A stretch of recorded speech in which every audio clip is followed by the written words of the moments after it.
জি, আমরা আর হলো 3 acre. 3 acre করছেন। ফসল কেমন হচ্ছে এবার? হচ্ছে মাশাআল্লাহ ভালো হচ্ছে। বৃষ্টি তো তেমন একটা সমস্যা করে নাই। বৃষ্টি এদিকে সমস্যা কোনো, ভিতরেরটা সমস্যা করছে। ভিতরে সমস্যা করছে, আপনার এই পারে সমস্যা হয় নাই। এবার সমস্যা নয়, ভিতরের পারে যেখানে পানি জমে গেছে হ্যাঁ, এই 3 একর করতে আপনার কত টাকা খরচ হয়েছে? তো অনেক টাকা খরচ। এমনি লাভের অংশটা কি বুঝেন ভাই? প্রায় ইনশাল্লাহ 3 লক্ষ টাকার মতো খরচ। 3 একর করতে 3 লক্ষ টাকা খরচ হয়েছে। এখানে যদি ফসল হয় বা শশা ফসল বা হইলে মনে করেন 3 লক্ষ টাকা চালান দিয়েছি, প্রায় 6 লক্ষ টাকা পাবো। 6 লক্ষ। দর্শক, আমি এই মুহূর্তে সরাসরি যুক্ত হয়েছি। আপনাদেরকে যদি জানিয়ে রাখি যে এটি হচ্ছে সুবর্ণচর উপজেলার প্রিয় দর্শক, মোহাম্মদপুর ইউনিয়ন। আসলে এখানকার যে দোকানগুলো দেখা যাচ্ছে এটাকে কোনার দোকান বলে। আর আমি একেবারে একটি বেড়িবাঁধের উপরে অবস্থান করছি। ভাই, এই বেড়িবাঁধটা কোন দিকে গেছে? চেয়ারম্যানের তলা গেছে এটা। চেয়ারম্যান ঘাটের দিকে গেছে না?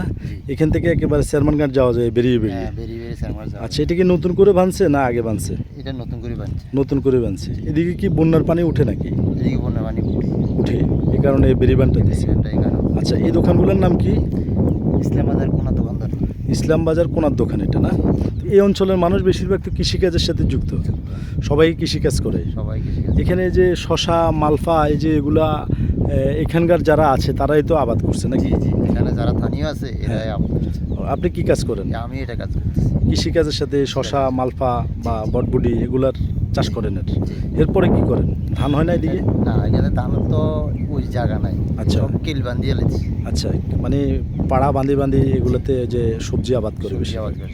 ও আচ্ছা, তো এই অঞ্চলের মানুষ তো বেশিরভাগই পারিশ্রমিক। পরিস্থিতি। আচ্ছা আচ্ছা, এই যে গাড়িগুলো দেখছি আমরা, এই গাড়িগুলো এখন কোথায় যাবে? ঢাকা, এটা ঢাকা যাবে, তারপরে চিটাং যাবে, নিমসা যাবে? হ্যাঁ নিমচা যাবে, বিভিন্ন জায়গা চলে যাবে। মানে বাংলাদেশের বিভিন্ন জায়গায় এখান থেকে বিভিন্ন সবজি জায়গায়। প্রতিদিন মনে হয় এই সুবর্ণচর উপজেলা থেকে 5 থেকে 600 গাড়ি ঢাকা, চিটাগং বা বিভিন্ন আরো জায়গায় বেশি হয়েছে।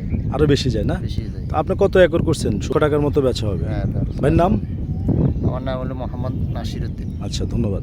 দর্শক, আমরা কথা বলেছি এখানকার একজন কৃষক নাসির ভাই। তিনি আমাদেরকে এমনটাই জানিয়েছেন যে সুবর্ণচরের যে মোহাম্মদপুর ইউনিয়নটি রয়েছে, আসলে সেই ইউনিয়নে বেশিরভাগ কৃষিকাজের সাথে মানুষ যুক্ত রয়েছেন। এবং এখানে যদি জানিয়ে রাখি যে বটবুটি থেকে শুরু করে করলা এবং সিসিঙ্গা, মুলাম, শশা, মালফা সব কিছুই তারা আবাদ করেন এই অঞ্চলের মানুষ। আর এখানে মানুষ কিন্তু এই সবজি আবাদ করে কিন্তু সফলতা অর্জন করছেন। প্রিয় দর্শক, তো এই ছিল আমার কাছে নোয়াখালী সুবর্ণচর উপজেলার মোহাম্মদপুর থেকে সর্বশেষ।